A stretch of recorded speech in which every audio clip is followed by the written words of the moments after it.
Good evening, everybody. Thank you for joining me. If you happen to be watching the VOD or if you happen to stop in, I appreciate it. My name is Dex Tokuyasu, as it says on the channel.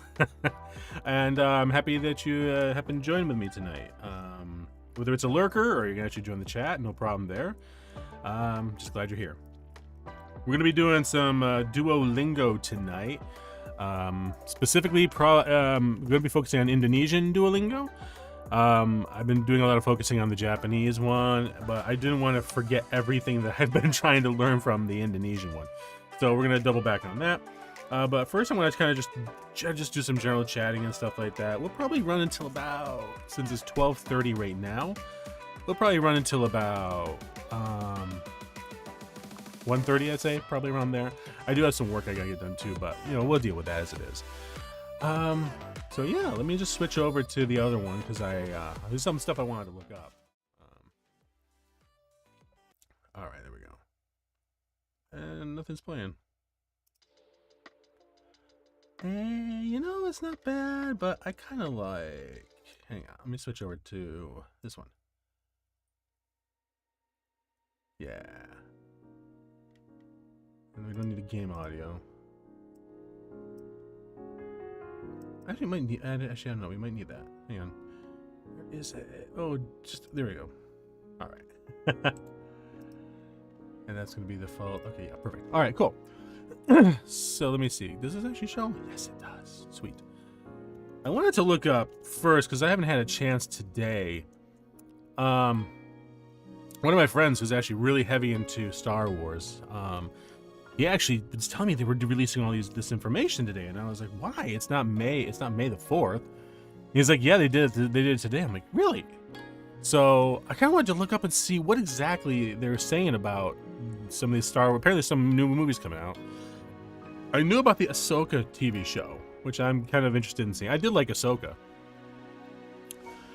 Let me see what we got. 3 new Star Wars movies. Oh, okay. NPR. Let's show what NPR says. It's always funny to see what NPR has to say about Star Wars and stuff like that. Oh, I don't hear that. 3 more live-action Star Wars films are on the way.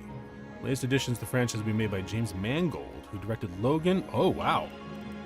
And the latest Indiana Jones.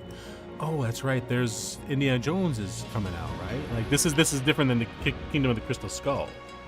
That's a little loud. There we go. So, okay. Dave Filoni, who's worked on the series Avatar and The Mandalorian. I was gonna say Mandalorian would be the bigger thing to put. And Sharmeen Obaid-Chinoy, who has directed episodes of Ms. Marvel. Okay. I wasn't a big fan of Ms. Marvel. I watched a few of the episodes, and it was okay, but I just wasn't able to click with the character that much. I'm sure I'll probably go back. I was honestly hoping I'd like She-Hulk, and that did not sit well. I was not a big fan of her character and the way she was written anyway.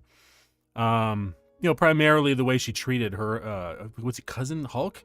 Banner was supposed to be her cousin or something like that, and I'm just like, she's being a bit of a jerk, which is a shame. I get it, but you know. Let's see. Okay, Mangold's film will chronicle the dawn of the Jedi. Oh, so are we going all the way back to the old Republic? Oh, Filoni's will focus on the New Republic. Okay, so they're okay, and closing out the interconnected stories told in The Mandalorian, The Book of Boba Fett, Ahsoka, and other Disney Plus series. Obaid-Chinoy's film will follow the events of The Rise of Skywalker, which was the final chapter of the 3rd trilogy. So, okay, so that's Daisy Ridley then probably in that one because she's the last living one. Ben's dead. Okay. Cool. All right, so that's interesting. So there are going to be 3 different timelines. That's interesting. Where does this go to? Let me see. Okay, so this is actually Star Wars official information. 3 new Star Wars movies. I don't know. I'm kind of nervous about it. Very nervous about it. I'll be honest. I didn't mind. I guess it's called Episode 7, which was, what was that called? I don't remember what it was called. The one where they introduced Rey, Finn, Poe, and Kylo. I liked The Rise of. I liked The Last Jedi. I know that's like a hot take, but I actually liked what he was doing with it.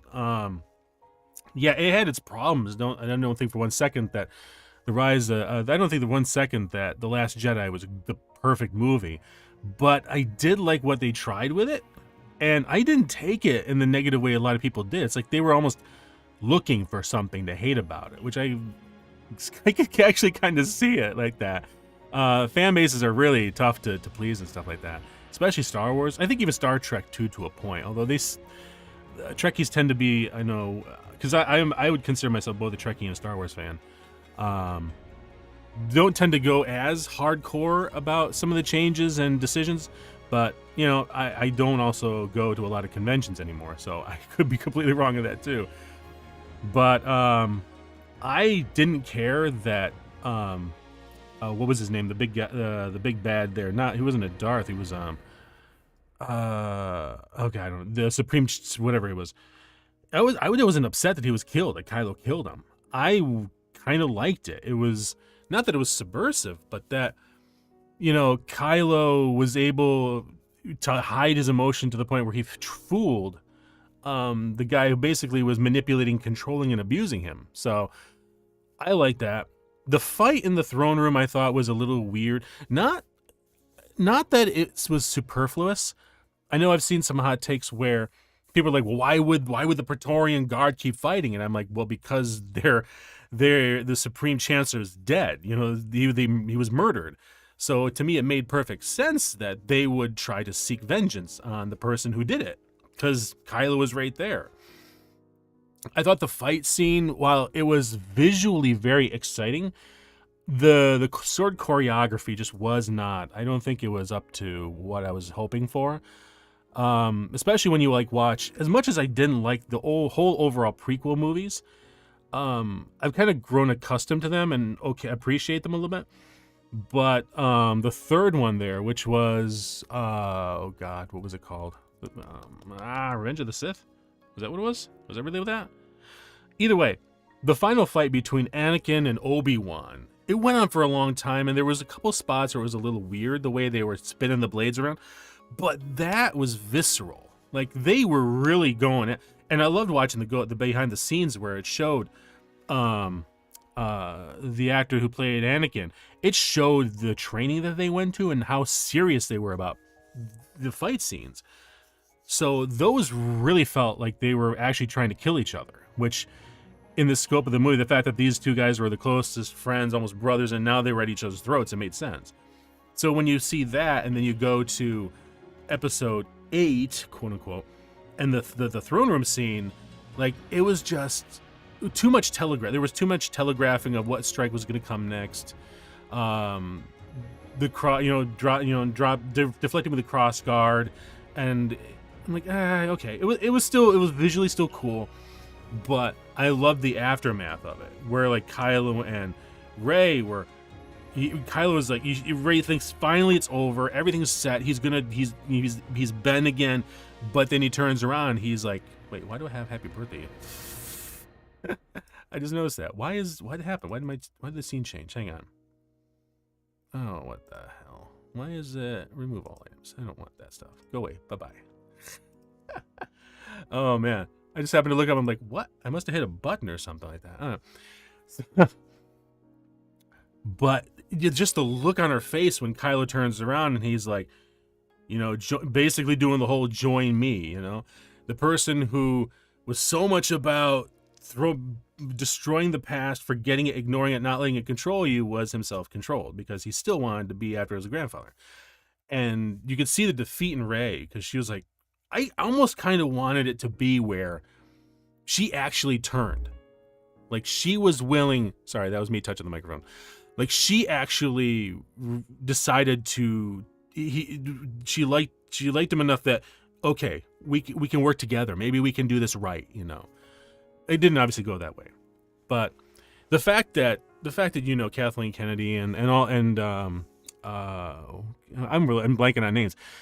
None of them had a plan, which I think was the dumbest thing in the world. You know, they knew they were going to do a trilogy. They should have had a plan in place, even if it's a high-level overview.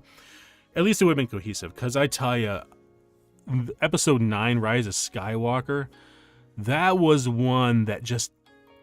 It was the first time I walked out of a Star Wars movie disappointed. Like, just... utterly frustrated with it. The opening shots where it was like, you know, boom, you know, they quickly got to the asteroid, got the code or whatever it was, the information, and then boom, they're off. And then it's like every 3 minutes, boom, new planet, new planet, new planet, new planet. And I was losing track of where everything was. So I was like, God, guys, come on, can we at least take a second to breathe? Nope, gotta go to the next one. Then the next one.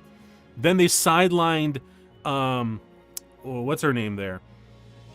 They sidelined her because she had to study blueprints. And it was, and honestly, as it was going on, it just like, I'm like, oh, that's a retcon. Oh, he retconned that one. Oh, they're retconning that. Okay, that's the retcon. Okay. It was just, I couldn't help but feel like that. And I just was so disappointed with it. Just because, like, you know, yeah, okay, he didn't follow, Rian Johnson didn't follow what he wanted, but it's still made. You didn't give, I'd be willing to bet you didn't give him a blueprint. You just said, here's how the last one ended. Go with it. Have fun. He did. And they're like, you know what? Screw it. I'm going to redo everything. So he tried to basically make two movies into one. And it just was such a mess. And the ending, I was so frustrated with that. All of a sudden, you know, like what? An army of 100 Star Destroyers rise up out of the planet's crust. Every one of them with a Death Star laser. And I'm like, really? Really? What? Like, where did you get the people to crew this? I mean, you haven't talked about anything with cloning. There's been no mention of any of the Kaminoan technology. Although I will say, what they've done with the Bad Batch, I'll talk about that. That's a great show. That's a great show. Freaking great show. But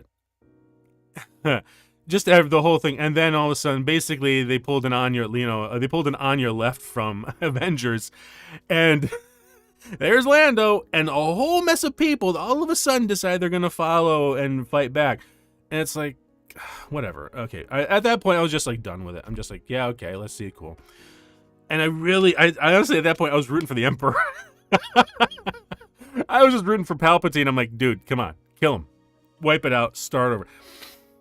And then there's the whole, I am all the Sith, I am all the Jedi. I'm like, oh, for God's sakes.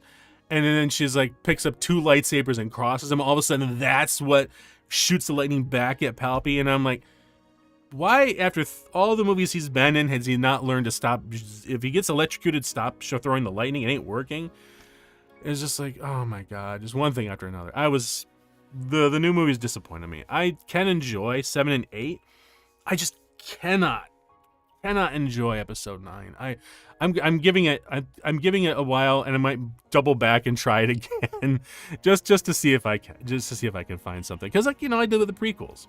You know, episodes 1, 2, and 3, I was very disappointed in, especially episode 1. When I watched them, I thought they were okay.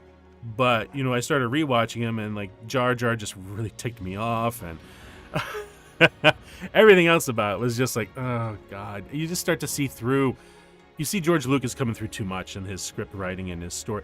Like, he's great with story building, world building, but he can't write scripts. And the fact that I don't think he had, and nobody was willing to tell him to stop, you know, really kind of worked against the movies. That's just my opinion. I know a lot of people are much more vociferous about it.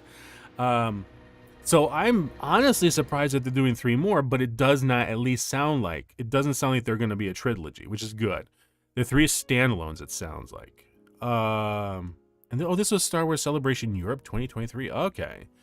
Because I had no idea why all of a sudden they were announcing them today. I'm like, it's not May the 4th, is it? I'm like checking the calendar. I'm like, nope, it's not. But that's interesting. I'm very interested with that. Let me see. There was another one I saw. Hang on.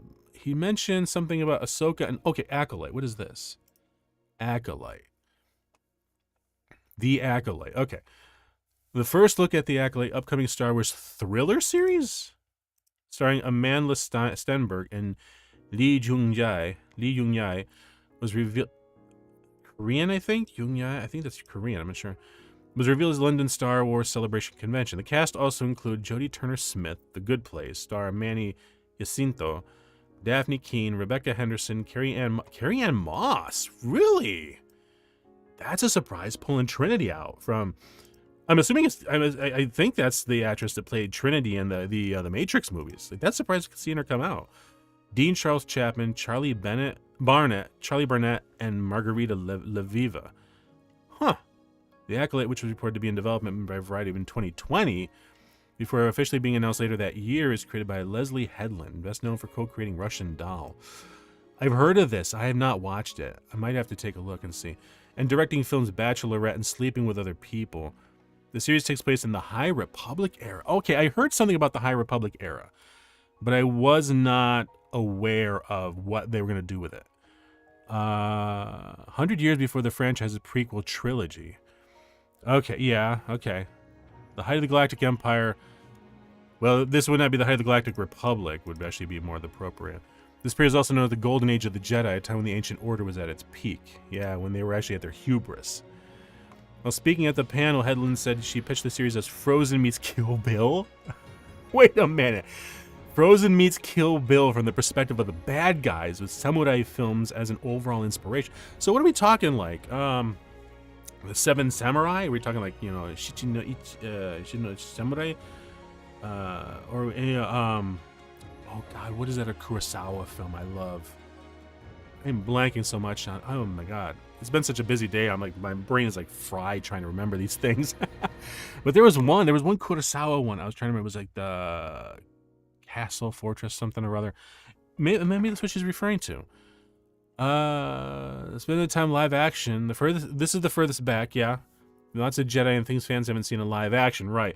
Because I know I played Star Wars: The Old Republic, the MMO, and also the original game by BioWare.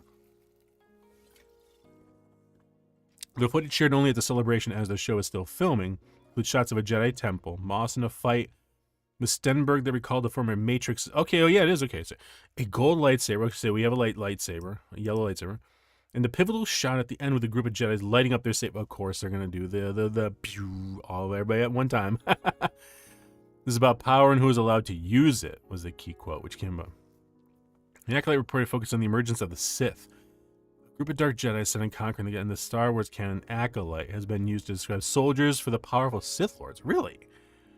In interviews, Headland was described her show as a mystery thriller set in the dark corners of the Star Wars. Huh. Interesting. I never heard that term before, but it's been a while since I read the books and stuff, and I know a lot of that stuff got retconned by Disney into, what do they call it, the Tales or something or other. Interesting. Okay. Oh yeah, the Ahsoka premieres sometime in 2024, so next year. Other upcoming Star Wars Disney Plus projects: the Rosario Dawson led Ahsoka. Yeah, she was actually in The Mandalorian too, which I liked. Jude Law. Really? Jude Law? That's Star Wars? Really? Jude Law? Huh. Interesting. Did they actually talk about this here? They cover all this stuff?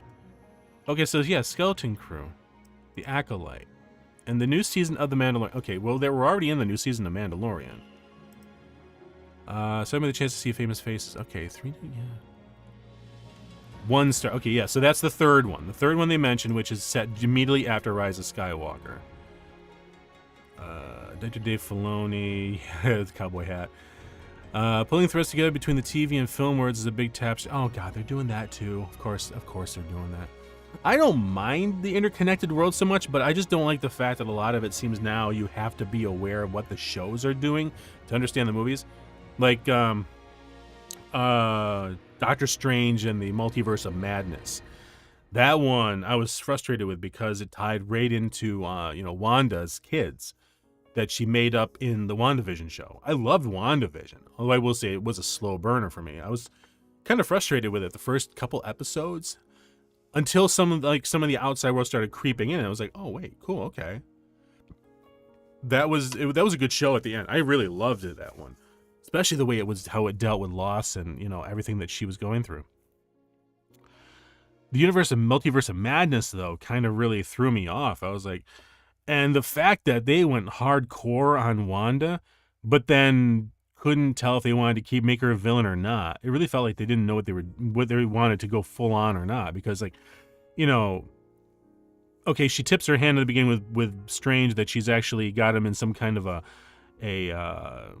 manipulated world. Okay, because then she pulls back reality and it's in this red, environment. And when she accidentally mentions America Chavez's name, and then she attacks the fortress with all the mages, and it's like, and she's just slaughtering them left and right, she kills a guy who's like, without any problem, who's like trying to crawl away, boom, wipes him out. She does all this stuff trying to get to America Chavez, pulls herself through the mirror or whatever, the mirrored surface or whatever, but then she decides not to do anything, and then we go to her fighting the Illuminati and slaughtering them horribly. Oh my god. That whole thing was goofy too. I mean, don't get me wrong. I liked seeing Black Bolt and, Mr. Reed Richards and the Professor. That surprised me. That they had Patrick Stewart come out as like the yellow floating wheelchair version of, the Professor X. But the way they just did them all, she did them all in, was just like, wow, okay. And then did the whole horror villain kind of thing, her, chasing after them. But it's like, there was a lot of points where I'm like, well, she could just easily kill them in enough time, but she didn't. So there was just this weird kind of like yo-yoing between her character. Was she good? Was she not? Was she just like misunderstood? The Darkhold, okay, it's got him, but I don't know. I was not happy with that, and the fact that I know a few of my friends who would never watch the Disney Plus series went to see the movie, and I'm like, wait, when did Wanda get kids? And I'm like, oh man, you didn't see the TV show? They're like, you have to watch a TV show now? I'm like, I guess. So I kind of felt bad for them for that. But I mean, I just finally got caught up on The Mandalorian. So I finally did that. I finished off Bad Batch. Beautiful show, beautiful. I love it. D. Bradley Baker's an amazing voice actor. The fact that he's doing the same voice for all of the different clones, but making them distinct enough that you can tell who is amazing. Really awesome. Hang on, let's see. Ridley returns to Star Wars. Sharmeen Obaid-Chinoy rounded out the director's panel Friday and said she's spearheading a third film about a new Jedi Order, with the Jedi Academy led by a powerful Jedi Master. Will this new Master be? The crowd roared as Ridley took the stage. Ridley, Rey in the most recent film trilogy, will play this later, told the crowd how excited she was to be stepping into the role. The film is set after The Rise of Skywalker, the last Star Wars movie. No release dates were given. Huh. Oh, and they had talked about the new Indiana Jones, The Dial of Destiny. Okay. Is it really Harrison Ford, though? Mads Mikkelsen. Okay. Phoebe Waller-Bridge. Interesting. It is Harrison Ford. Oh, okay. Well, I try to pretend the Crystal Skull doesn't exist, unfortunately, but I can't hide that. New details revealed about Season 3 of The Mandalorian. Oh, okay. This is the way. Yeah. Now, is it done, though? Oh, God. I didn't check to see what episode they're on. What was the last one in The Mandalorian? Bo-Katan. Okay, she just got her crew. Yeah, that's right. She got her army back. They went to that weird planet. Maybe they're not done yet. I hope not.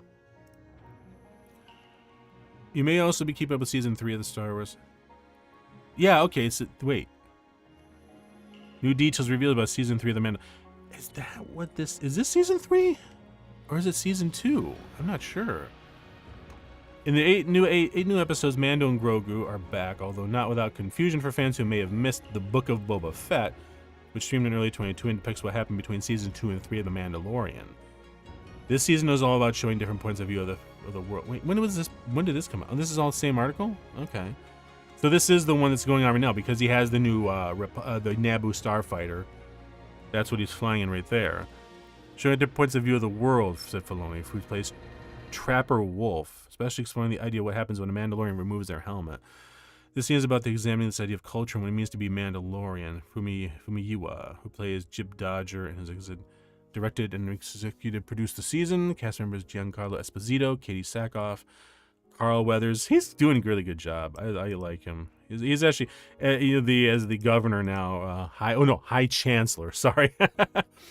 Emily Swallow. Is she the one who plays Bo-Katan, I'm assuming? Join the celebration stage 8 minutes from upcoming. Nice. Very cool. Ahsoka, I'm going to be very interested to watch. I actually liked her character. It took a bit for me to warm up to her. I've been seeing the Clone Wars series. But from what I read, that was by intention. They intentionally made her people hate her just because they wanted to have her grow, her character arc grow, and it worked. Like, she actually, by the end, she was one of the most favorite characters of the series. Rosario Dawson. Oh, that's right. Yeah, same actress that did the 2 appearances in the Mandalorian series. I gotta admit, honestly, I was a little disappointed that they didn't ask the voice actress who played Ahsoka in Clone Wars to play the part. I mean, she is a on-camera actor, so it wouldn't have been too bad. But I'm okay after watching Rosario Dawson's performance. I think she's doing a good job. Although I will say, I always feel like Ahsoka was a lot more emotional, and I think this grown-up version isn't as that. But it could just be because, you know, the way all the events that happened. So I could see that being the case. Filoni donning a t-shirt with his own custom Ahsoka design told reporters that he's known this character since he was 14, so he's excited to lead her story into his next chapter and think about his connection. Are they going to be talking... Okay, Sabine Wren. Okay, so they are tying it into Rebels, because she ended the Rebels series with them because not Hera. What was his name? Ezra vanishes with Thrawn. Natasha Liu Bordizzo, who plays Sabine Wren, joined the stage. I don't know. Hang on, I don't know her. Let me look her up really quickly because I want to see if I recognize her from anything. Hang on. You know, I could see her as being Sabine. Sabine was one of my favorite characters, honestly. I had a little bit of a crush on her. I want to see, is there a better shot? I don't care so much about that. Yeah, okay. I could absolutely see her as being, a Sabine. Nice, cool, okay. What is she appeared in though? I don't think, did it say what she's appeared in? Australian, cool. She's Aussie. Fairly character of Snow Vase in Netflix's Crouching Tiger hit. Wait, there was a hit Crouching Tiger, Hidden Dragon series on Netflix. In 2019, she portrayed the character of Helena in Netflix's The Society. 2022, she portrayed the character of Heather in Netflix. So is she like a Netflix actress? Huh. Interesting. Okay, so this is okay. Here's the IMDb. This will be her hit list of shows she's been. The Voyeur's, Day Shift, Ahsoka. She's okay. This is what she's gonna be for. Wish Dragon, Lena voice. Okay. Oh, she's a voice. So she did some voice acting. All right. Most Dangerous Game, Joji Jackson Wang featuring Sway Lee. And his music video. Okay, I was gonna say the moment I saw Sway Lee, I'm like, wait a minute. Isn't he the one that did Sunflower? I seem to remember that from Into the Spider-Verse. Guns Akimbo, Crazy About You, The Society, Hotel Mumbai. I've heard of that one. Armor, Detective Chinatown 2, The Greatest Showman. Oh, yeah, that's a musical. She was Deng Yan. Okay. On That Night While We Dream, Crouching Tiger, Hidden Dragon, Sword of Destiny. Okay, that's the one from Netflix. All right, interesting. All right. So she does. Okay, so she has a good resume. That's good. Oh, I've had so many pinch me moments, Dawson, instead of filming the show. Natasha Liu Bordizzo, who plays Sabine Wren, joined the stage in addition to Mary Elizabeth Winstead, who plays Hera Syndulla. Oh, sweet! They're actually gonna do Hera. Cool. I wonder if they're gonna mention what was his name? The Jedi that Hera was in love with. Oh, what was his name? Do I actually have a little... Oh, I don't know if I've got him in the minifigs. I actually have a collection of the old Star Wars. It was Disney. Disney released a. I'm sure a lot of people know this already, but Disney released this really cool set in Disney Infinity, and I absolutely actually loved the maquette design of the figures for the game. So when they actually what is it called? When they canceled the series, I was disappointed because I was hoping to get some more of the new characters. But then when Toys R Us went bankrupt and they started canceling, I'm like, holy cow! I went and I bought out. I tried to buy out the local Toys R Us of all of their Disney Infinity characters. I've got, God, I'm sorry, I'm like turning away from the camera. Was I got Boba Fett, Luke Skywalker, Darth Vader. I've got Darth Maul. Of course I've got Ahsoka Tano. Sabine Wren, she's right next to my recording studio. Mike here. Han Solo, Obi-Wan Kenobi, Darth Vader, Princess Leia. Oh, there he is. There he is. There's the guy. Oh, this is, hang on. This is kind of one of those things where it's like if I was an on-camera streamer, I'd be saying, oh yeah, look at this. Oh, here he is. This is the dude. This is the Jedi. Does it have his name on it? Damn it doesn't have his name on it. Oh well.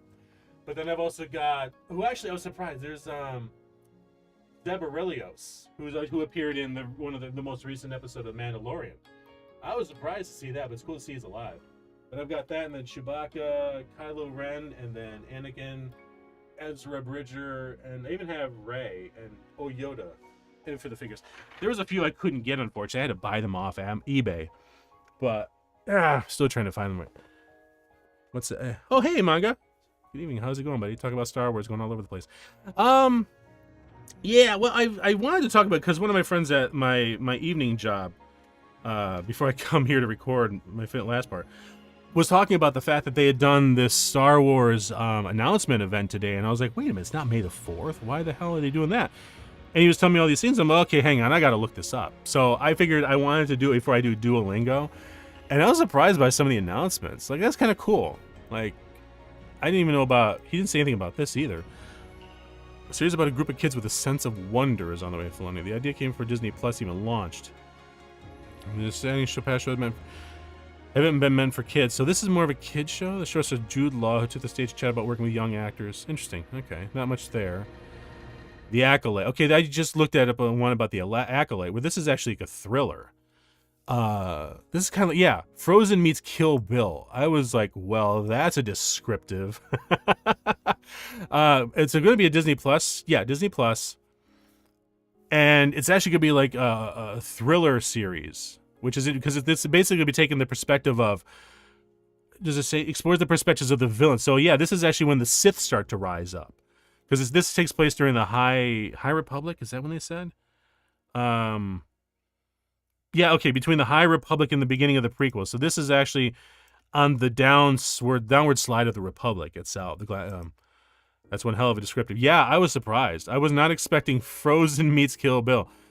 Like, is there going to be singing in this? We're going to have a Star Wars version of Let It Go, Let It Go. No, I'm like, okay. Who's this guy? Who's that? Is that the director? Acolytes, Amanda Stenberg and Lee Jung-jae. Okay, cool. The show's inspired by martial arts films and captures a spiritual... Oh, sweet. If this is anything like... If this has any little bit of it like Crouching Tiger, Hidden Dragon, Hero, or House of Flying Daggers, I'll be happy with that. The show is female-led. That's fine. There's a sense of how important it was. The energy alone coming from behind the camera felt important.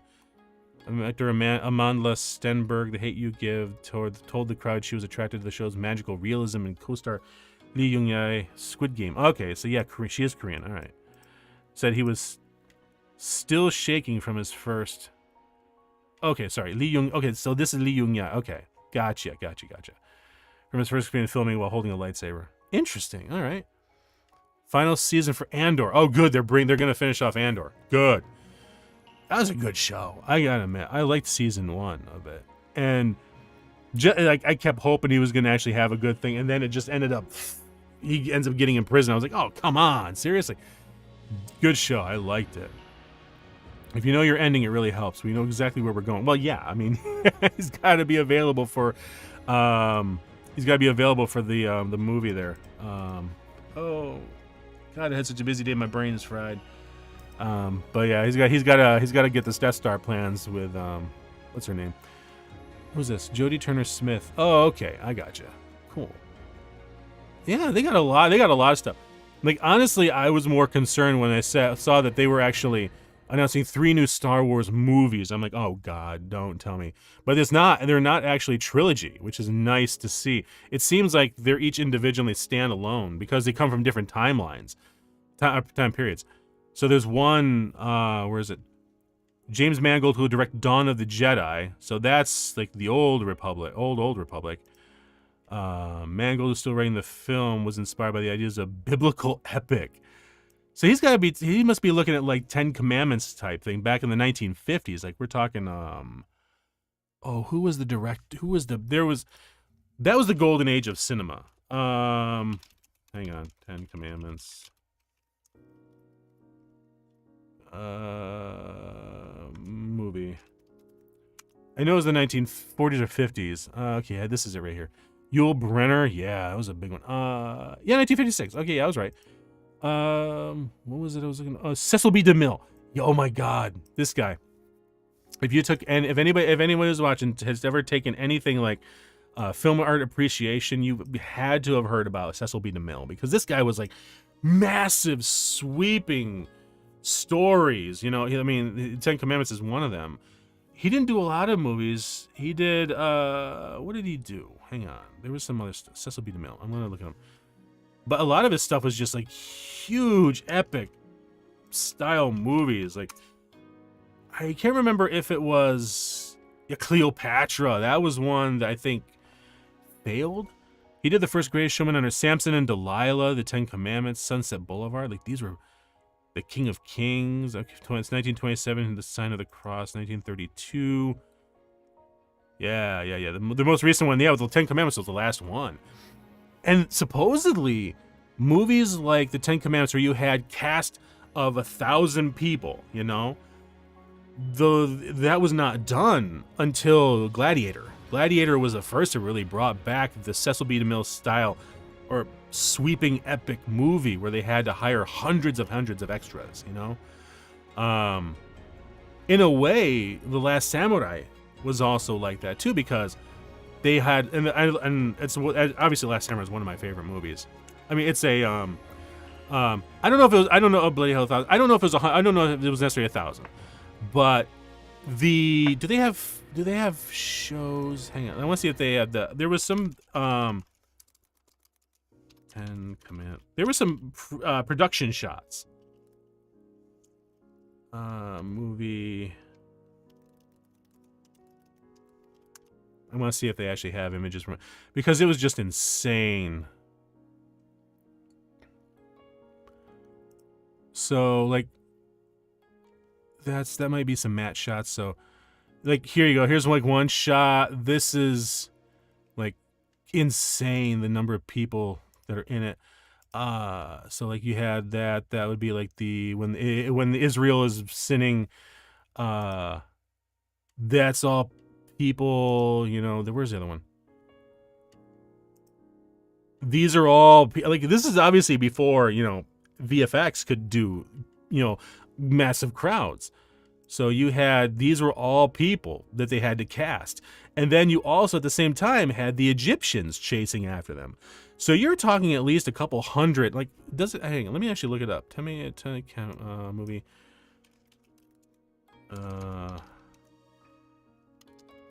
Cast count. How many people did it have? No, I don't want image. I don't want images. Cast credits. No, I want to see how many people were cast. Okay, here we go. Oh wow, at least 14,000 extras and 15,000 animals were used in the movie. Yeah.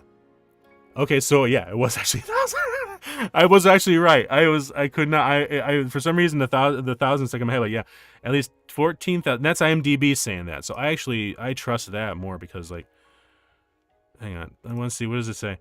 According became Boris resembling Michelangelo's statue. According to Hollywood lore, while filming the the orgy sequence that precedes Moses' descent from Mount Horeb.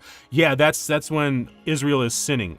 Like, it was about as graphic as I think as you would get, but it was insane. Mount Horeb, with the 2 stone tablets on which the Ten Commandments are engraved, producer and director Cecil B. DeMille was perched on top of a ladder, delivering his customarily long-winded directions through a megaphone to the hundreds of extras involved in the scene. After droning on to the extras for several minutes, DeMille was distracted by one young woman who was talking to another woman standing next to her. DeMille stopped his speech and directed everyone's attention to the young woman. Oh no. Oh no. Here, DeMille said, we have a young woman whose conversation with her friend is apparently more important than listening to her instructions from her director while we were all engaged in making motion picture history. It's true. It is a part of motion picture history. Perhaps the young woman would care to enlighten us all and tell us what the devil is so important that it cannot wait until after we make this shot.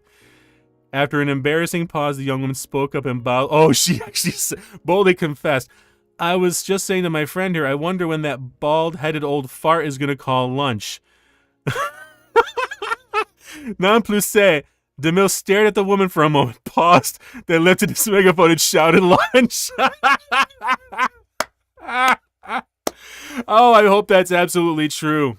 Oh man, I heard he had a decent sense of humor, but he was actually oh my god, that's amazing. I think he had, from what I remember when I took film and cinema class in college, like he had a little bit of a sense of humor, but he was also a big stickler because he was the guy that did these massive movies. When Yul Brynner was told he would be playing Pharaoh Ramesses II opposite Charlton Heston's Moses, and that he would be shirtless for most of the movie, he began a rigorous weightlifting program because he didn't want Heston to physically overshadow him. Yeah, Charlton Heston was a big guy. That explains his buffer-than-normal physique during The King and I, which he made just after this film. Heston later said that Brynner gave the best performance in this movie, yeah. The Spirit of Hollywood. Yeah, this is... I don't know how much you're aware of it, or anybody who might be lurking. The age of the golden age of cinema was a very different beast for a film. You basically, if you were an actor, you were hired. Okay, let me say this. Nowadays, all actors are pretty much independent contractors. Like I've stated before, like as a voice actor, I'm an independent contractor. I'm a sole business owner. DBA, doing business as, and I have to pay my own taxes, all that stuff. Back then in the 30s, maybe go back to the 20s, 30s and 40s. Things changed. I know things were a little. Not necessarily different, but things kind of tightened up after the Great Depression. But back then, it was the studios that owned the actors, and I'm not joking when I say owned. Like you signed up. It's in many ways, it's kind of like when musicians used to have to sign up with a record label, and the record label determined what concerts you were going to give, what tours you were going to do. They would hook you up with a composer if you needed a composer, the backup band. So during the height of the golden age of cinema, quote unquote, the golden age of cinema, the movie studio, so like MGM owned actors and actresses. Who was the one that released the Ten Commandments? I'm gonna look this up really quickly here. Does it say who the studio was? No, I can't see it right now. Back then, and before that a bit, you signed up to work with the film studio, and so you only did movies for that studio. So like Charlton Heston would probably have been, once you got to a certain level of prestige, then you had the clout to be able to kind of push back and say, no, I want to do this movie or I want to do that movie. And at that point, your name brand recognition was enough that it kind of bought you, for lack of a better term, your freedom. Unfortunately, a lot of the female actresses didn't have that. There's only a few that really did, I think, if I remember correctly. And I'm not off the top of my head. Production company you're looking for? Not necessarily the production, but sure. Usually it was like the movie studio that bankrolled it, which would have been MGM, Metro-Goldwyn-Mayer, or it would have been 20th Century Fox. Didn't exist back then, I don't believe. But maybe it is. Maybe this is right here. Oh, is IMDb Plus? Damn, no, I'm not going to spend money on that. Jeez. I'm not too worried about it. But let me see if I can look it up really quickly. Golden Age of Cinema. Actors. Yeah, I'm going to see this here. Oh, Rock Hudson, Errol Flynn. Yeah, okay, so he was 1909 to 1959. I didn't realize he died when he was 50. He did a lot of pirate movies back then. He was signed with, who was he signed for? Yeah, Olivia Abraham, Swashbuckler. I was really hoping that would have a list of the studios at the time, but it's not that big a deal. Either way, it was a very, very different time. And you were kind of at the mercy of the studio, to do the movies that they wanted to do. you would sign, I believe you would sign a contract to do X number of movies. You could renegotiate once that was done. But you really didn't. You weren't independent. No, none of the actors really were at the time until you got big enough. Very, very different time. I'm kind of, in a way, I'm kind of glad that we're not like that anymore. Ironically enough, though, interesting, I would say, VTubers, VTube agencies are kind of like that, you know, like, which is ironic enough, because if you think about it, HoloLive, Nijisanji, I'm going to stick with those two. Production Kawaii, actually, because they're the ones that commission the models. They commission the rigger. They have the artists. They have the editors. So you are hired by them to portray the character. So, like, you know, Mori Calliope, Ninomai Inanis, you know, Heikos Bale, Heiko Bells, Nina Kosaka, all of them are on the payroll for Nijisanji and HoloLive. And I like the fact that they are, boy, Production Kawaii. Yeah, I saw the news. That's what popped them in my head. But they do technically fall in because the actors who are portraying the characters that they are doing, they were hired by, in that case, Production Kawaii and, you know, Nijisanji and HoloLive. And you can't take the character with you. That character is the property of that production company. So in a very way, it kind of mimics the golden age of cinema, where, you know, you're like, okay, you're owned by MGM, you're owned by Fox, you're owned by, but the reason why I would not, and obviously, like, Vshoujo is not like that. Kawa Entertainment is not like that, because they are more of an adoption style agencies, where you already have your character, your established character. So like me, Dex Tokiyasu, I could go to like I wouldn't go with it because I don't think I'd fit at all, but like Vshoujo. And if they decided they could actually, the golden age of modern cinema, I guess you could say. Yeah, in a way. I mean, that's the thing. VTubing, like what I'm doing right now with any streamer, Coefficient, all of us, we're part of the entertainment industry. You know, that's something that a lot of people either, I don't know if they make the connection, but I really absolutely think that we should be technically protected by SAG-AFTRA. I know a lot of people, like, think, you know, you hear like, oh, unions are bad, you know, blah, blah. But I will say, as an actor myself, only if V-Seinen was a thing, you would fit in. V-Seinen? V-Seinen? Oh, okay. I think you're oh, you're talking like Bishoujo. Okay, I think I know what you're saying. Okay, yeah.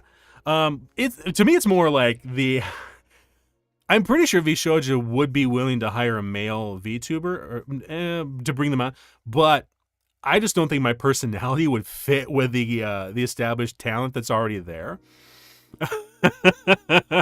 I would be such an odd man out. It would be hilarious. I don't know, maybe they bring me on. I mean, if I got big enough, they bring me on just for the hilarity of it, seeing how I would handle with Nyanners or Iron Mouse.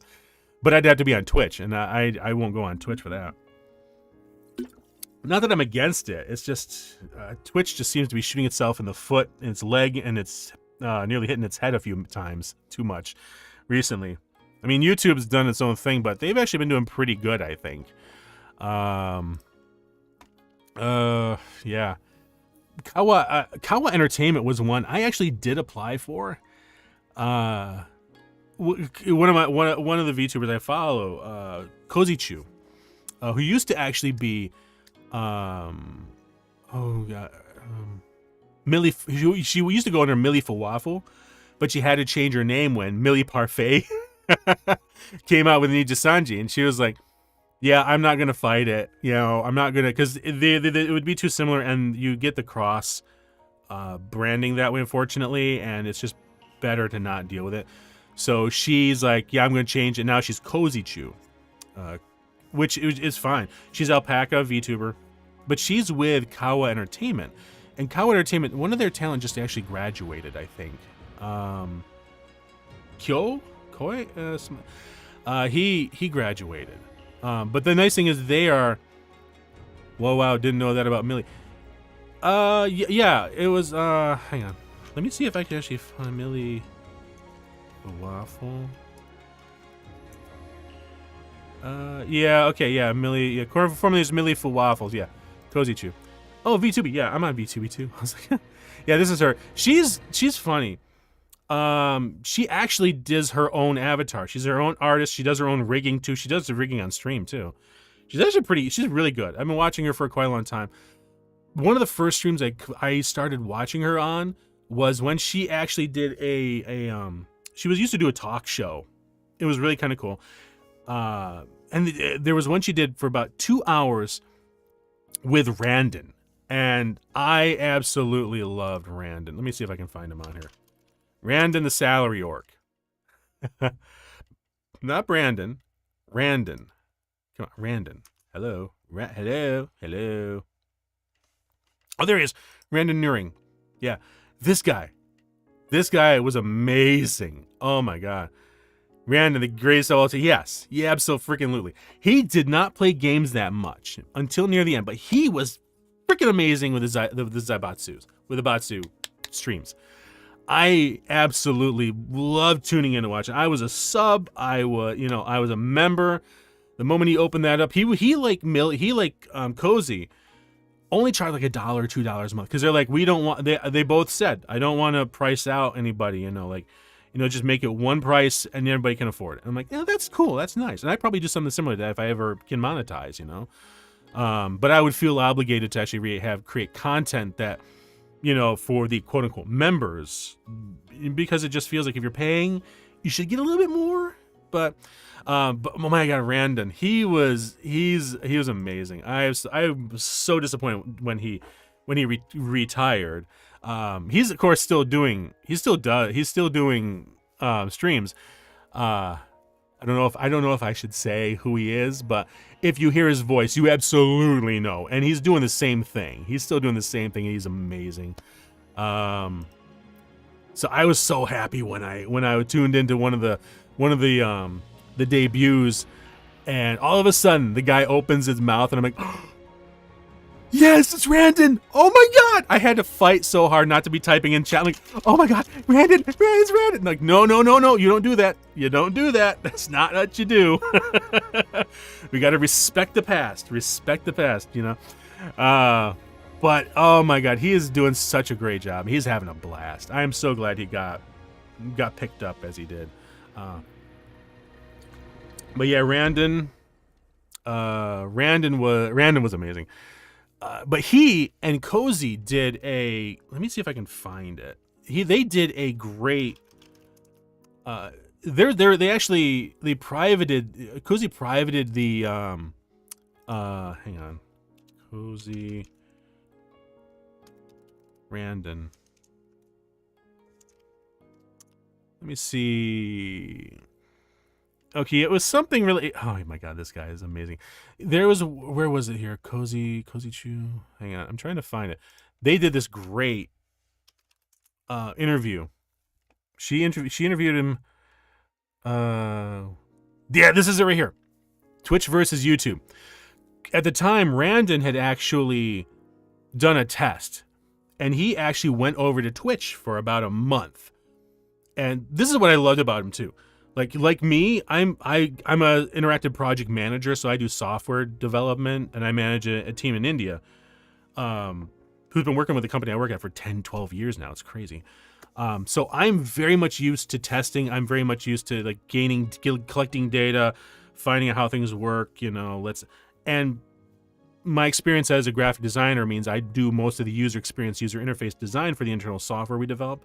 So I'm always writing up the Confluence stories. And if you're not familiar, Confluence is a web application where you actually enter in the development documentation. So it's part of if you've ever heard the term Agile, AGILE workflow, basically it's about coming from software development from the perspective of identifying the needs of the customer and the user that you're trying to target, and then you build the software around that versus let's build a program and see who we can sell it to. So Confluence is where you actually write the user story. So you take you think about the program you're making, So like in our case, it's already an existing program, but I'm doing the version 2.0 of it. So I have to think about, okay, this part of the program, this system here is for the shipping team. And I want them to be able to do X, Y, Z. I need to think about it. So I come at it from their perspective, write everything up, and have to outline how the function, all of the different systems function. So that way, then the software development team can look at that and they can figure out, okay, this is how he wants it to work. This is how he's envisioning this person, this particular user, this user type, to use the software. And then they start tasking it out, writing out the tasks that they think they need to do. This based upon my mock-ups that I created. I should actually do some Duolingo because it's running 1:30. I'll keep talking while I do this here. Gaun. Gaun. Saya suka gaun itu. Saya, which is me, suka gaun itu. I like suka, that dress. Yes, okay. So suka is Suka. like gown, dress. Itu. Itu is that. Okay, yeah. Dia kaya. It sounded like the program had like dia kaya. Oh, this is a new word. Kaya. Rich. Dia is he? Dia. Yeah, he is rich. Okay. Kami minum. Kami minum. Oh, minum is drink. We drink? Yeah. Ia membaca koran. Ia membaca koran. Wait, no. Ia membaca koran. Koran? Ia membaca.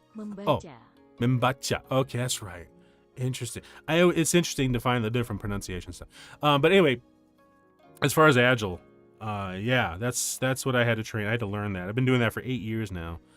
But it helps out the dev team a lot because before I started doing it, they really weren't following Agile, what's called Agile workflow. They were just writing up like my boss, who is the director of IT for the print, because I work at a printing company, and he was just writing like, oh, let's do. I want to put this system in. Here's what I want it to do. Boom, and left it to the developers to come up with. When I came on, I was like, no, I am not going to lead the dev, because I will tell you this: software developers are wonderful people. They are crazy and knowledgeable in what they do, but they are looking for the shortest path to get it done and make it work. And they don't necessarily think about, is this the best way for the user to use it? They're just looking for the easiest way to implement it and get it out the door quickly with a minimum amount of bugs. Totally appreciate that. Was it Ia? Ia membaca koran. Membaca koran. Koran. So, koran is newspaper. Membaca is read. She reads newspaper? Yeah, okay. Ia besar. Ia besar. She... I don't know, that's a new word. Besar. Besar. She is big? Hang on, whoa, wait. Ia. Oh. She is big? Okay. Kami besar dan kaya. Okay, kami besar Kami besar dan kaya. dan kaya. Kaya. Kami besar dan kaya. Ia menulis surat. Ia menulis surat. She menulis. From before, I would have the same reaction as you if I saw this particular VTuber actually being ran in. Yeah. I don't know if you know who I'm talking about. He is active, and I was so happy that he's doing it. He still talks about the same stuff. like Maury Calliope. If you know who he was, if you know who was Randon, you know him. Like Callie, I knew her. I listened to her rap music before she became Callie. I was honestly surprised that she became a VTuber. I was not expecting that. But it's been a great. She did great. Ia menulis surat. Ia menulis surat. Surat. Menulis surat. She what? Menulis. Writes Surat. letters. Okay, writes letters. Kalian minum air. Kalian minum air. Okay, kalian's a new word. So you, or is it you or he? You. Kalian. You drink water. So because minum is drink, air is water. Kami makan. Kami makan. We I want to say drink. No, makan. No, eat. Yeah. Minum is Kalian it. punya jeruk. Kalian punya jeruk. Kalian punya jeruk. You have... Jeruk is oranges. Jeruk. Yeah, so that's oranges. Okay, yeah, good. Kucing saya besar. Kucing saya besar. Kucing, okay, kucing is cat. Saya besar. Saya is mine. My. My cat is besar. Is that the big? My cat is big? Huh, okay. Some of the sentences are just Kami hilarious. menulis buku. Kami menulis buku. Oh god, buku. Kami menulis buku. Kami menulis buku. Kami is Kami. we. Okay. We menulis write. Oh, buku is book. We write a book. We write a book. We are rich. Kami. Kami. Crap. What was it? Gaia? Yeah, I don't know about the new VTuber, but hopefully he's having a blast. Still doing the same stuff. Not surprised. Yeah. He's actually with one of the big agencies. He's actually on when did they debut? All I'm gonna say, I'm not gonna give his name. It's kind of stupid, but I don't know. He's in Hollow Stars. That's all I'm gonna say. I was so excited to find that out. I was like, oh, dude. Kami ini. Kami kaya surat. Surat. No, kami kaya. Oh, just kami kaya. Oh, jeez. Okay, kami kaya. That dress is red. Gown. Dia. Dia. Suka? No, Suka's rich, isn't it? Okay, no, Kami. No, that's not Suka. Suka. No. Mera. Merah. Gown itu mera. Oh, it's itu mera. We are rich. Kami. Oh wait, no. This is not too. This is Kami. Koran is newspaper. Surat. Kami surat. Surat. Kaya. Damn it. Kaya like in Genshin. Gown. Dia. Now I got a challenge for this week. Time to go Sherlock mode after Easter. Gown dia mera. Merah. Itu. I did the same thing again. It's itu. Itu. Gown itu mera. Okay. Kami. Oh yeah, Kaya. Jeez. I just said that. Kaya. Kami Kaya. There we go. Gown Gaun. itu mera. Merah. No. Dia Dia. mera. I was right. I was right. I talked myself out of it. Gown itu mera. Gown itu itu. mera. Merah. Itu is gotta be that. Itu that. So itu that. Gown itu mera. Okay. Jeez. Good grief. All right. Oh my god. Oh yeah. That was brutal. I don't know why that was brutal. Oh man. I actually picked up this. I was surprised. I don't know if I mentioned on the stream at all, but I picked up a water carbonation. One of those water carbonators things, like a Soda Stream, but not. It's like a different brand. I got it when I was in Aldi. How's the past week been for me? It's been all right. All right. Busy. Oh shoot! There goes my my controller. It's been busy. Yeah, I was supposed to have a project done. It's not done. But thankfully it's an indie project, not for a publisher, so I don't have to worry about that. I do have to get it done like first of next week because I start a publisher book next week about Japan. Japanese, but I was like, yes, I was so excited. I'm not gonna say what because that'll out me really fast. But aside from that, yeah, it's been pretty good. Yeah, can't really complain. Hope you're doing good.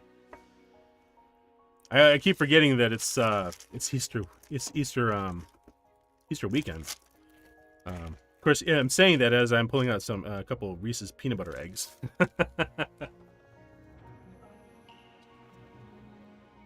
Have fun with that. I absolutely will. The hard part, of course, is with all the Japanese names and stuff. Even though I'm pretty sure on a lot of them, I have to supply research that shows where I actually got the pronunciation from, so that I can back it up if the publisher thinks I do it wrong. I had one project right now that there was the big one that took me almost 2 months to narrate. That one's brutal. I'm still waiting for the pickups on that one because I can't submit a final invoice for it. But already there's a lot of pickups. I'm not looking forward to it. But can you have some? If you go to a store, they'll be cheap after Easter. It was like getting the candy after Halloween. These are just the little tiny ones, like the half eggs. Not the big one, but just there was a little, which I was fine with. I'm sitting here eating these dumb things. My God. All right. Let's wrap this to the level. Yep, let's do that. We are rich. Kami kaya. Gaun.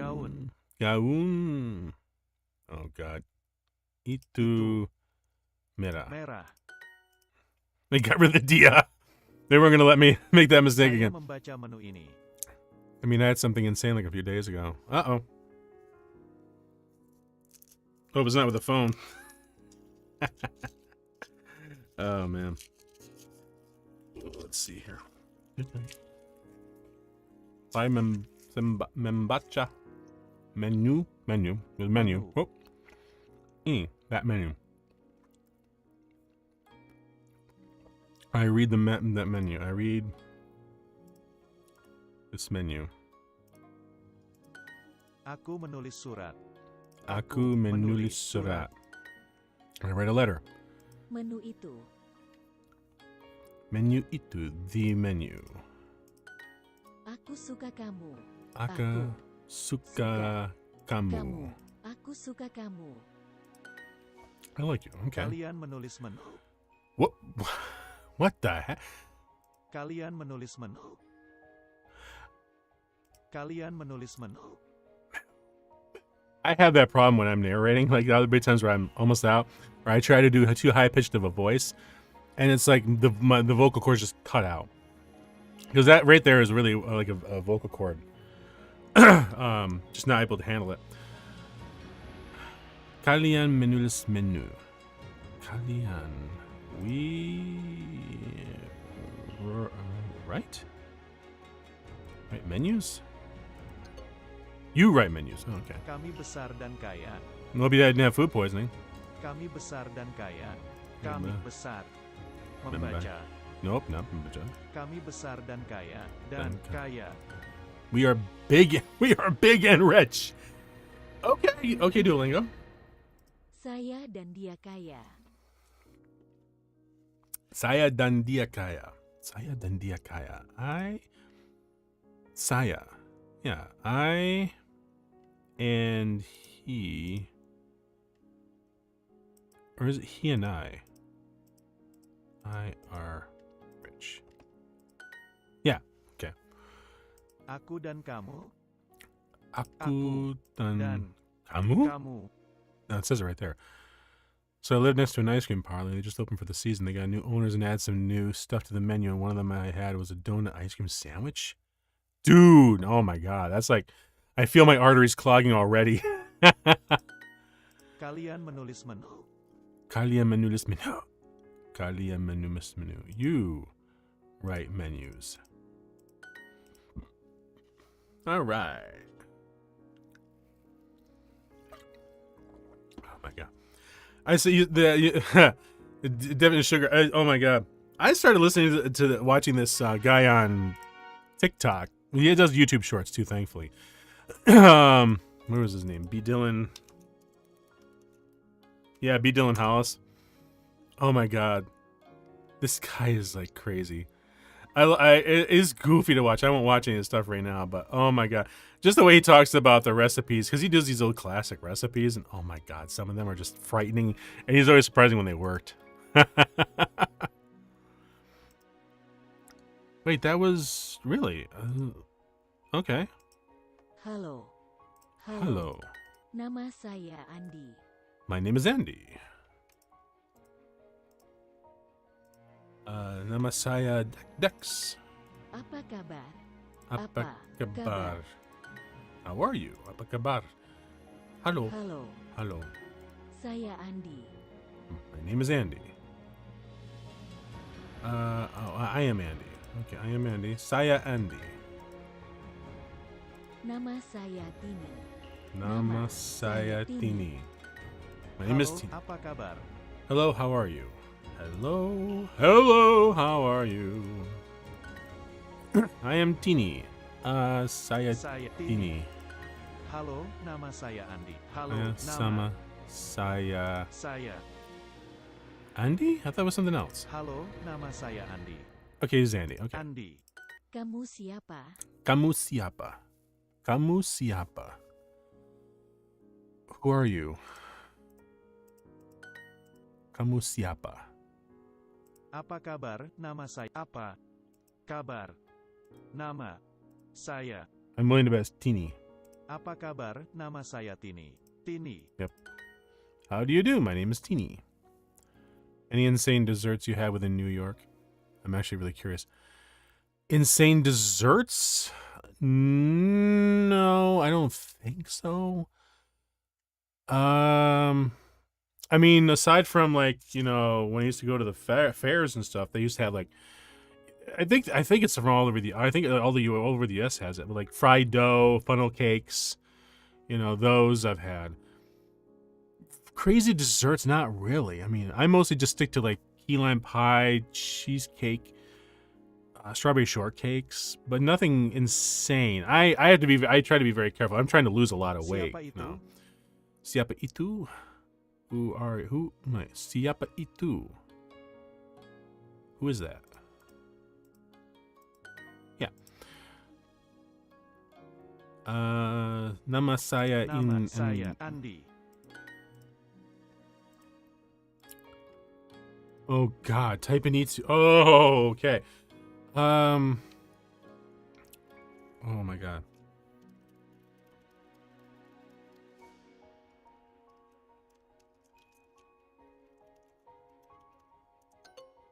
Siapa kamu? Okay, siapa kamu?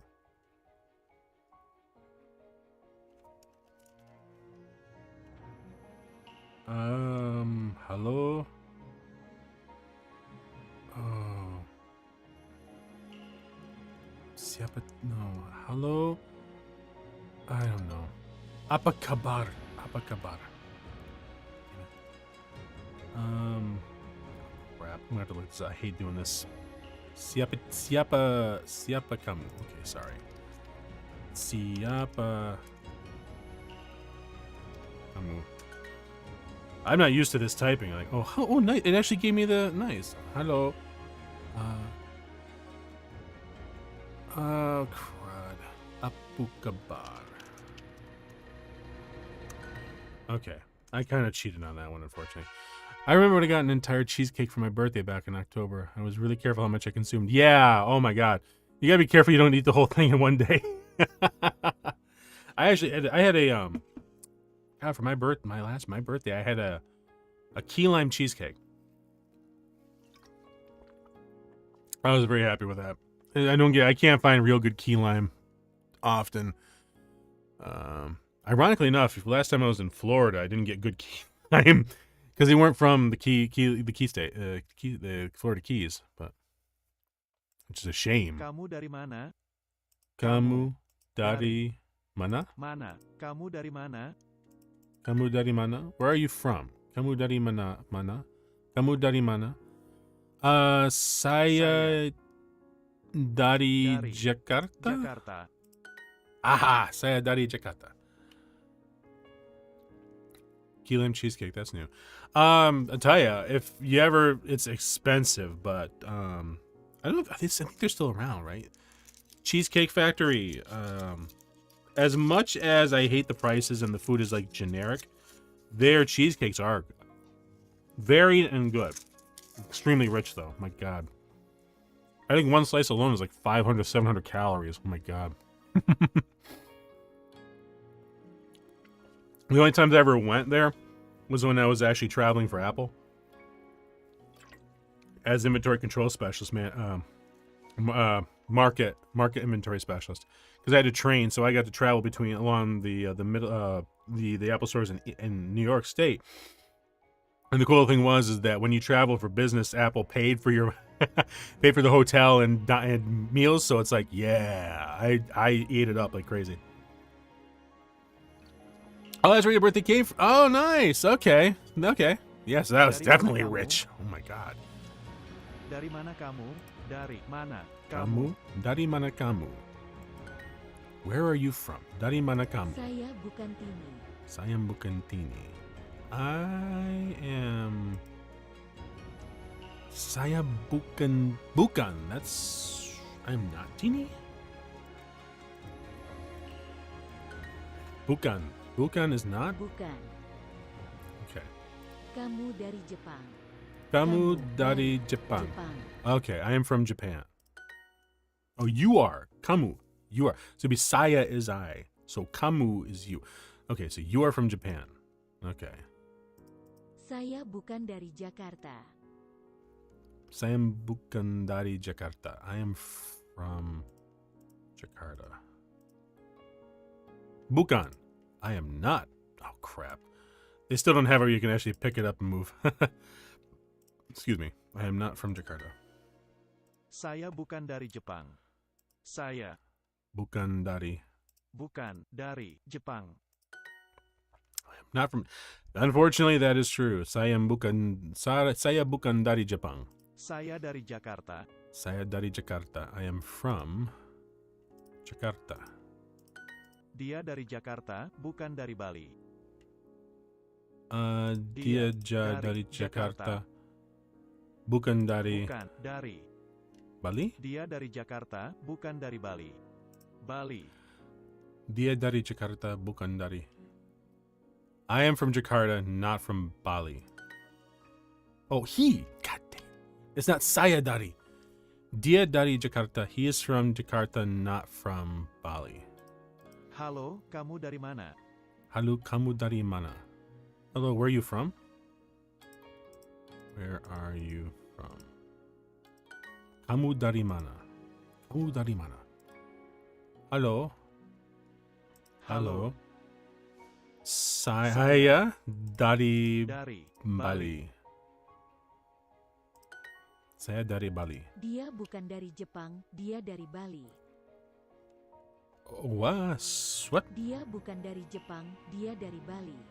Dia bukan dari Jepang? Dia bukan dari Jepang, dia dari Bali.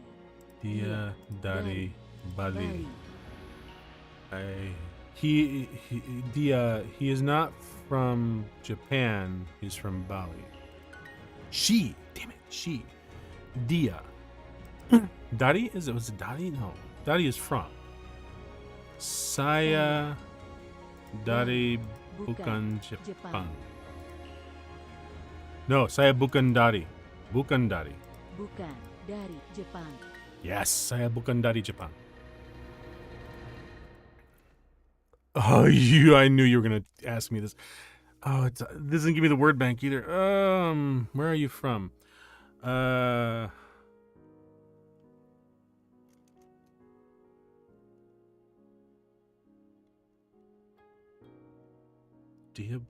Dia bukan dari? Not bukan. Dia dari. It's not saya, cause I. Where are you? Dia is she. Where are you from? Only time I go to the Cheesecake Factory with me and my family go there for lunch and then to a mall to shop or see a movie in that mall. Yeah. The food's generic, you know. It's like it's almost the same thing as you get at Applebee's or like Ruby Tuesdays. If Ruby Tuesday was still around. Oh man. Where are you from? Where are you from? Dottie. I know it's Dottie. This is from. Bukan is not. That's not what we're doing. Saya is I or me.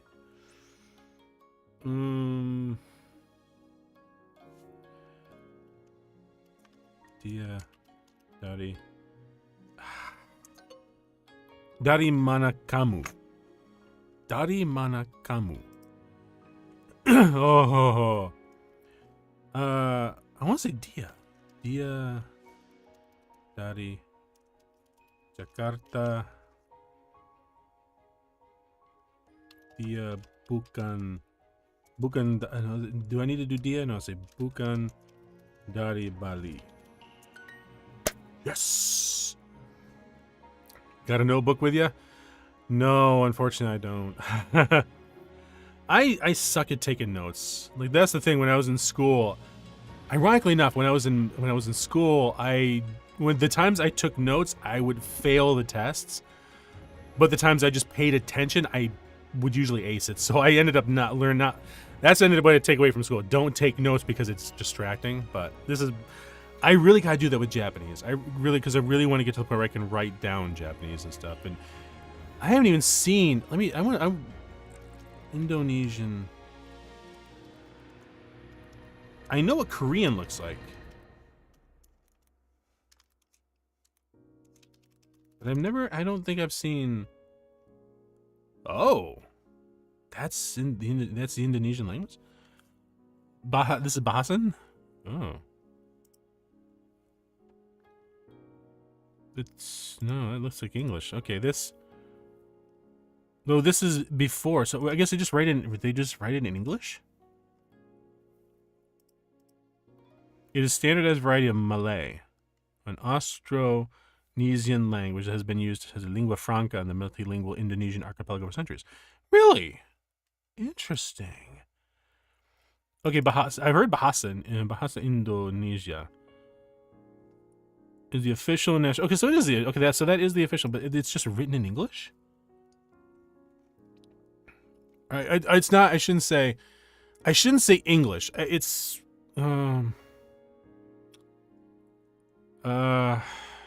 what? Oh God! There's a term. The adoption of Indonesian as the country now was in contrast to the post-colonial Latin format. Thank you. Yeah, that's about right. Yeah, so it uses the Latin format. Modern colloquial Indonesian. Interesting. Let me look at the Interwritten. So is usually written using the there is right there. Indonesian is usually written in the Latin alphabet. Dude, that's interesting.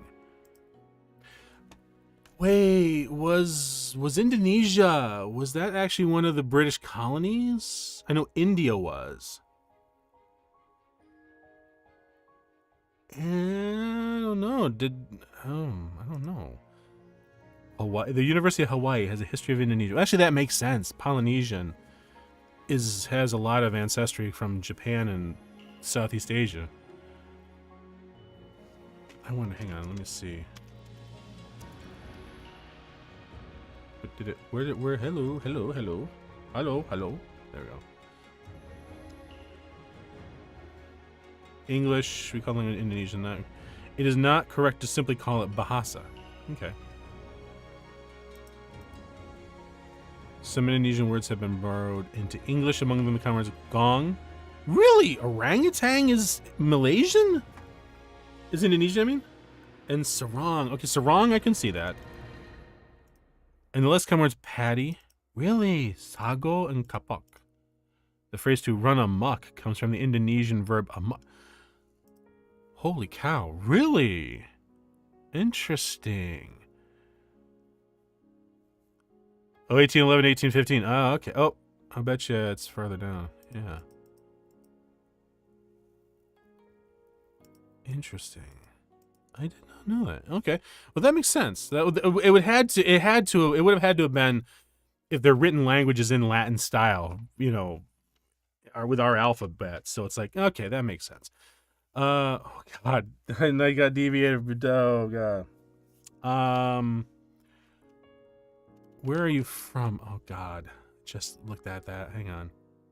Mana. Oh, no, not Juruk Mana. Kamu Mana? Dari. Kamu Mari. No, I'm not gonna. I don't want to guess. Dari mana kamu? Dari mana kamu? Dari mana kamu? There we go. Dari mana kamu? Okay, cool. Nice. Nice.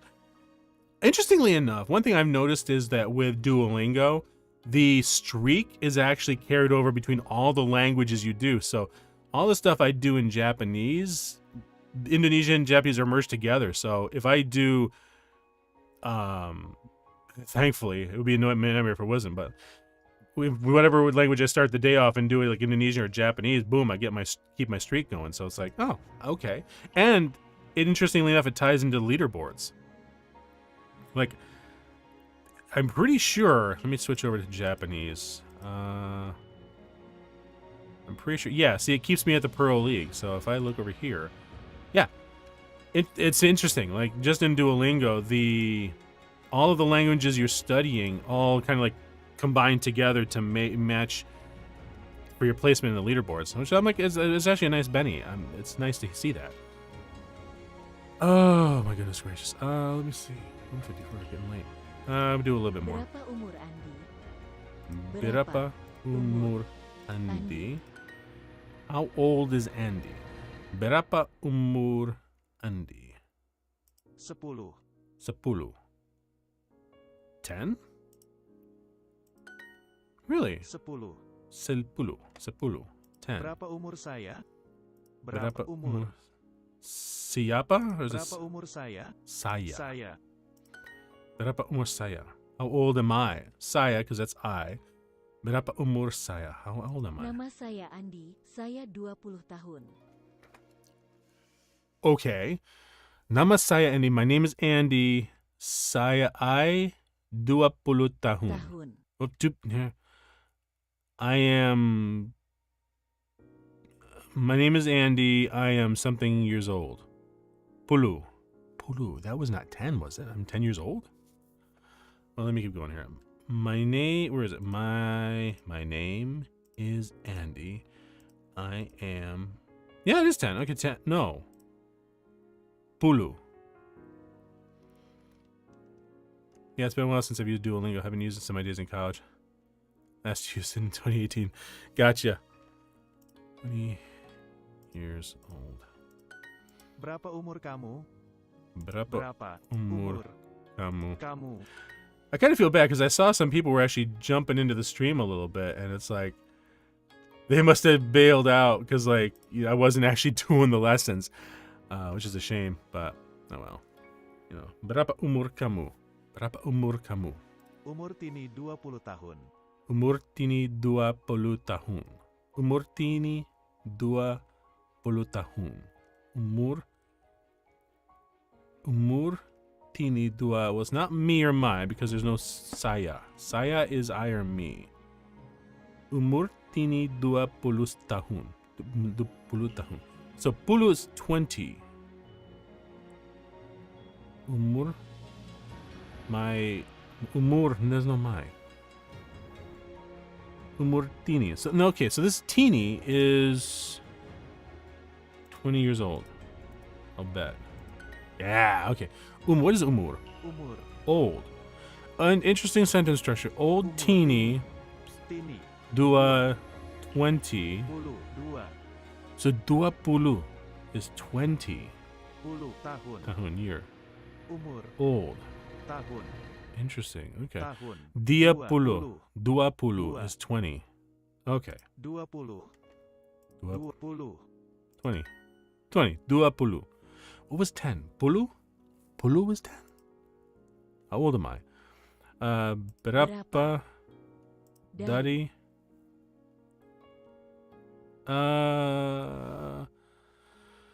Umur? Berapa Umur. dari umur? Berapa umur saya? Because it had to be saya, because it's I. Tange will always be Tanges here on the Dex Tokyo channel. Yeah. Umur Yeah, tini yeah, the 10 whole tahun. Star Wars thing would have thrown people off, but you know, I did say it's a chatting stream. It's gonna go where it goes. Umur tini 10 tahun. Umur tini Umur tini 10 tahun. 10 tahun. Umur tini 10 tahun. 10 tahun. Tini is 20 years old. 10 years old. 10. So 10 is 10 years old. Dua 10. So it's 2 10s. Damn it. 20. 10. Okay, so 10 is 10. 20 is 20. Umur saya 10 tahun. Umur saya 10 tahun. 10 tahun. Umur saya 10 tahun. So I am 10, 20 years old. 10, it's 20. It's 20 is 20. 10 is 10. Okay. 20. Okay. So berapa? Berapa? Oh, this is this. Berapa? Dari berapa Andi? I want to say berapa Andi dari umur. Berapa umur Andi? Why am I getting the dari? Dari should not be there. Berapa umur Andi? Okay, so this isn't old, so hang on.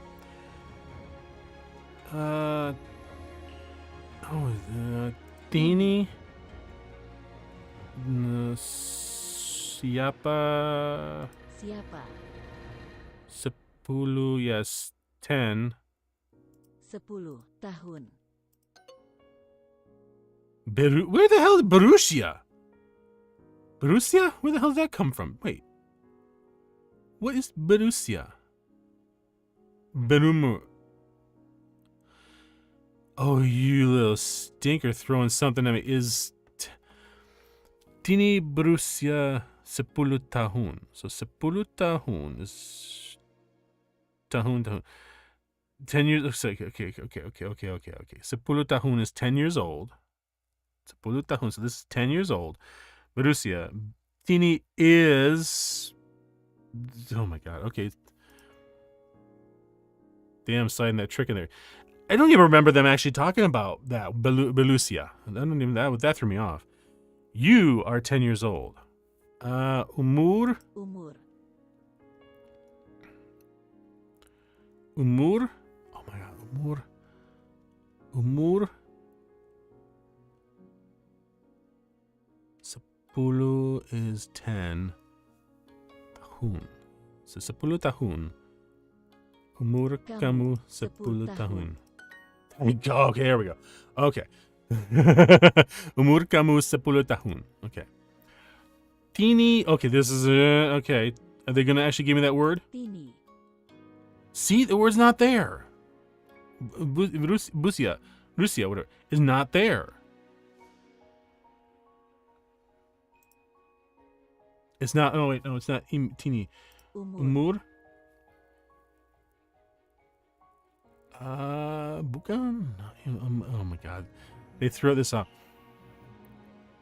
Dua puluh. So this is 20. 20 tahun. Umur tini 20 tahun. Oh, okay, good. Okay. Umur tini 20 tahun. I'm not gonna forget that 20. So 10 is 10 years old. 20 is 20. So dua must be 3 or 2. So se must be 1. How old am I? Berapa saya umur?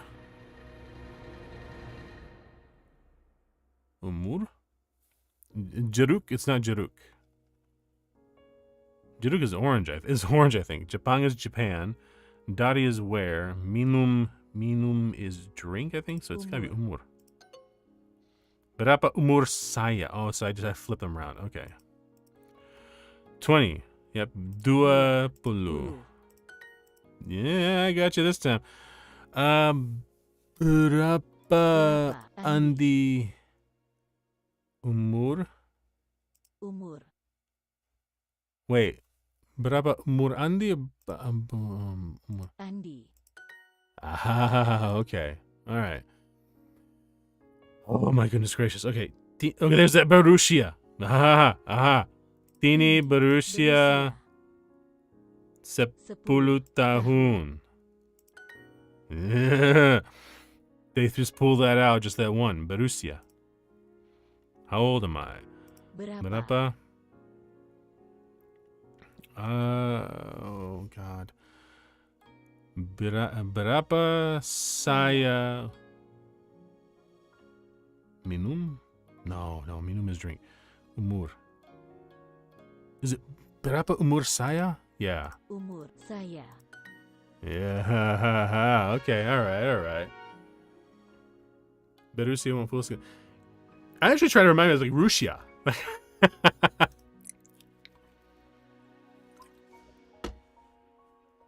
Russia's is. Okay. That's good. All right. Good. Okay.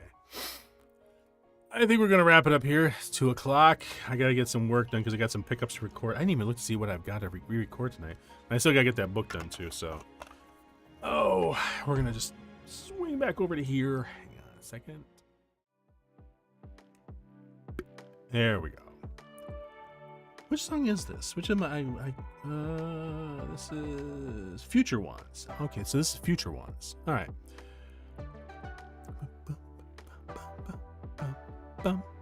All the music I actually play on, I actually paid for the copyrights, so I can use them. All right, so that was good. Some of those projects in my book. I will, and I hope you have a good weekend too. Thanks for actually hanging with me, manga. If anybody else happened to actually pop in and lurk, cool. I love lurkers. Got no problem with it. I do that myself. So it's fun talking about Star Wars. Went a little longer than I was expecting, but hey, it's a just chatting stream. That's the way it's gonna be. So thank you for hanging with me, everybody. Thank you from manga, everybody else who might still be there. And I hope you guys have a good weekend. Have a good Easter if you celebrate that. If not, have a good weekend anyway. Spend some time with family if you can. If not, chill, relax, and just get ready for the next week. So take care, everyone. You have a good night.